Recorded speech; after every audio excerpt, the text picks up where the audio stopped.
Азамат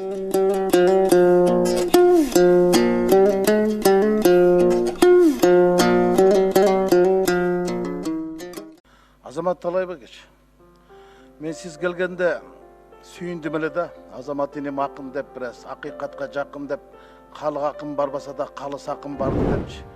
Бирок сиздин калыстыгыңызды көрө албай жатабыз да. Мен эми 2019 жылдын баяндамасын бул жактан окудум. Сиздин баяндамаңыз башка болду, бул жактагы баяндама башка экен да. Асыр эсе бул башкаруучу органдын баяндамасы эмес, аткаруучу органдын отчету болуп калыптыр да.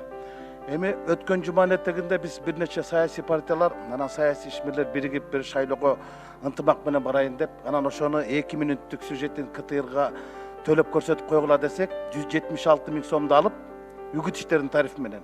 Анан кечинде кайта баш тартты. Жок, бул болбойт экен деп. Буну кандай түшүнсөк болот? Акаевдин убагында Карыпкуловдагы, Атамбаевдин убагында Карыпбековдагы мындай кара сантайлыкка барган жок эле го. Эмитен элди экиге бөлүп баштадыңарбы? Силер ушундай услуга менен президенттин саясатына саботаж кылып атасыңар. Шайлоо башталып эле шайтан оюндарды баштап атасыңар. БШКдан каттап кел дейт. БШКдан айтсак, БШК биз бербейбиз, айыл президенттин жарлыгы чыга элек. Шайлоо өнүктүгү жок, мындай эле көрсөтүш керек дейт. А булар акчаны алып туруп, экинчи күнү кайта кайтарып берди. Сюжетти көрсөтпөй койду. Бул эмне деген? Айтыңызчы. Качанга чейин уланат ушундай кара жашыктын кара пиарлары, кара сантайлык кадамдары, кара зүгөй адамдарына качан арылабыз? Рахмат, Рыскел Чынбекович. Биз жаңы директорду шайлаганда дагы 1 жылдан ашык иштешип атабыз. Ушундай саясий кырдаалдарда калыс бололу, ар дайым ар тараптуу бололу деген багытта иш алып барып келе жатабыз.